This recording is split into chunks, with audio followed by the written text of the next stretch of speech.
Alright guys, welcome back to another episode of Tools on Tools. My name is Chris, I'm an apprentice electrician at Power-Tek, and we're here today to talk about our skill saw. Let's get to it.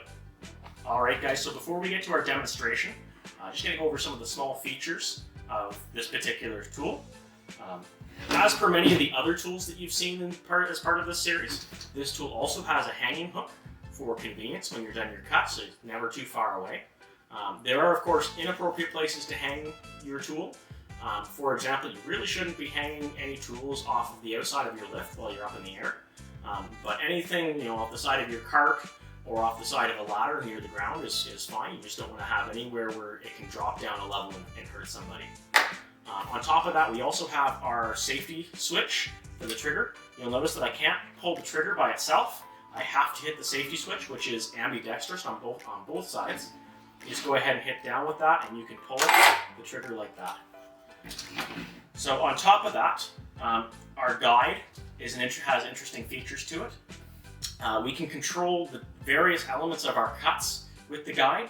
Off the front here, for example, right now I'm at a solid 90 degrees perpendicular with what I'm cutting. But if I loosen this up, I have a notch right here, and then a little ruler that tells me exactly what angle I'm cutting at. So if I can go up, I can go all the way up and then tighten that down. And now I can make beveled cuts, and this one's at 45 degrees. And you can customize what angle you want with this little guide. So if we return that back to our 90-degree perpendicular cuts, we can also affect the depth of our cuts. So on the back side of the tool here, you can see this little clamp. And we can use that. If we loosen that up, the whole guide will slide down like this. And we have, somewhere back on the back side of the tool, right here, it has a guide to tell us exactly what the depth of our cut here is. So if I go right there and lock that down, it's hard to see from your angle, but there is a little arrow on the guide inside the handle there. And so this will give me exactly a 1-inch cut now. So if you want to cut only partially through something, or you want to be able to cut exactly and not damage whatever surface is underneath, you can use that as well. So if I just return that back to its original state. So on the front of the saw here, we've got probably 3 features I want to mention. First of all, we've got the dust collection attachment here.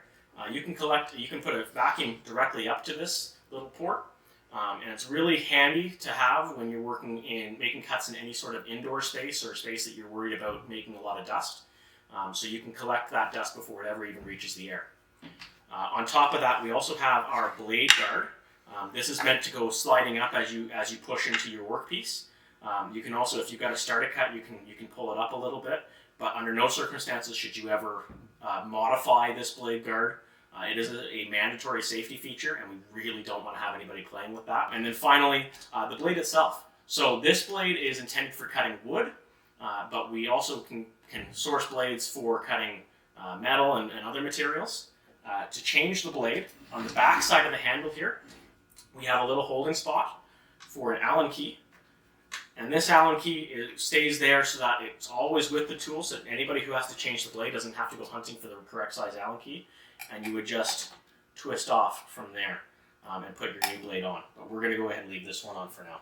And then finally, of course, there's various kinds of PPE that you should be wearing for this. First, and probably most important, is making sure that you have proper safety glasses on. This will send wood and dust and things up into the air, and you don't want to get any of that in your eye.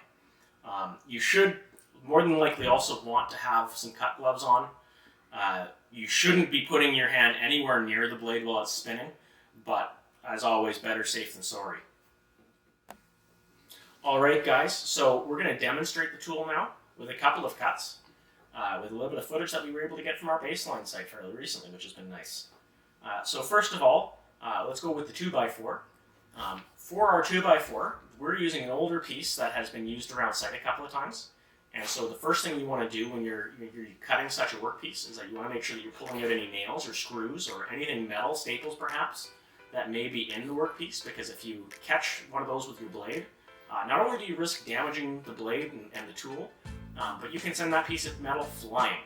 and that is extremely dangerous. I don't think I need to underline that too hard, but make sure you go ahead and remove all of those, measure out exactly where you want to cut, and then go ahead and sand it. You should be able to cut it pretty square after a little bit of practice. And secondly, if you're doing a little bit of a longer piece, say like this plywood that we've got here at baseline, you're going to want to go ahead and make a mark, measure out and make your mark on either side of the piece of plywood, and then use a straight edge to connect those pieces, so you have a nice clean line the whole way across. And as you push down, push into your cut and through the piece, there's a little notch at the front there that you can see in the video, where we want to keep the line in that little notch, and so we know we're going straight across the piece. Alright guys, and I think that just about covers off this tool.